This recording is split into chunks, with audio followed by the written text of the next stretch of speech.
কালকে নতুন আপডেট দাদা শোনানোর পর থেকে বাড়ির মেয়ে ছেলেদের চোখেতে সারা রাত ছিল না ঘুম।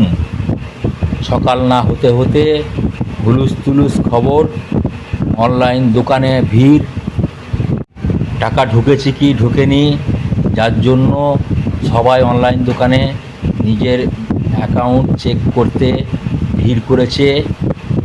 আর ঘরবাড়ি অবস্থাটা কি আমি দেখাচ্ছি। নিজের লকারের চাবি পর্যন্ত ভুলে গেছে।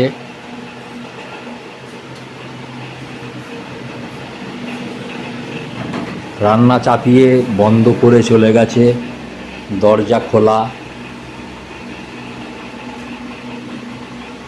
টাকা পাবার লোভেই সব কিছু ভুলে মেরে দিয়েছে। আমার খুশি, টাকা পেয়ে গেছি, কিন্তু 1 মাসই পাইনি আমি। ওইটা আমার মন খারাপ।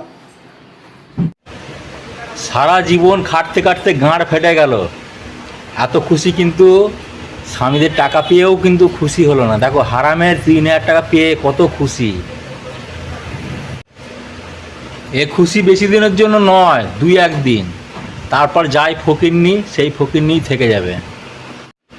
এইসব ফকিরনি 3,000 টাকার জন্য কি অবস্থাটা করলো। কালকে যখন কেউ 6,000 টাকার অফার দেবে, এরা সেই একই কেসটা করবে, আর গাঁড় ফাটবে আমাদের। ঠিক আছে, ঠিকমতো বেতন পাবে না, ঠিকমতো জায়গায় কাজ পাবে না, ঠিকমতো রোজগার পাবে না কো। ঠিক আছে, ভিডিওটা ভালো লাগলে অবশ্যই লাইক কমেন্ট শেয়ার করে দিও। এইসব ফকিরনি 3,000 টাকার জন্য কি অবস্থাটা করলো। কালকে যখন কেউ 6,000 টাকার অফার করবে, এরা কিন্তু একই ভুলটা করবে, আর গাঁড় ফাটবে আমাদের মতো সাধারণ লোকেদের। এই সব জিনিসের দামপত্র দিনের পর দিন দাম বেড়ে যাচ্ছে, গ্যাসের দাম বেড়ে যাচ্ছে, জিনিসপত্রের দাম বেড়ে যাচ্ছে। কালকে চাল কিনলাম, যেই চালটা আমি যেই পয়সায় কিনতাম, সেই বস্তাটা কালকে 100 টাকা বেশি দিয়ে আমাকে কিনতে হলো। গ্যাসের দাম তো বুঝতেই পারছ।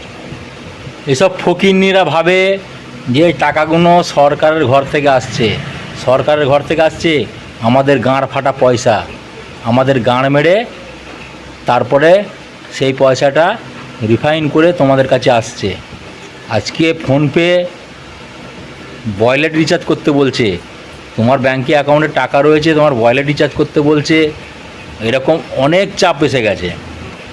এরপরে নিজের ঘরে যখন বাথরুমে হাঁক দিয়ে যাবে তারও ট্যাক্স দিতে হবে, রাস্তায় হাঁটতে যাবে তারও ট্যাক্স দিতে হবে।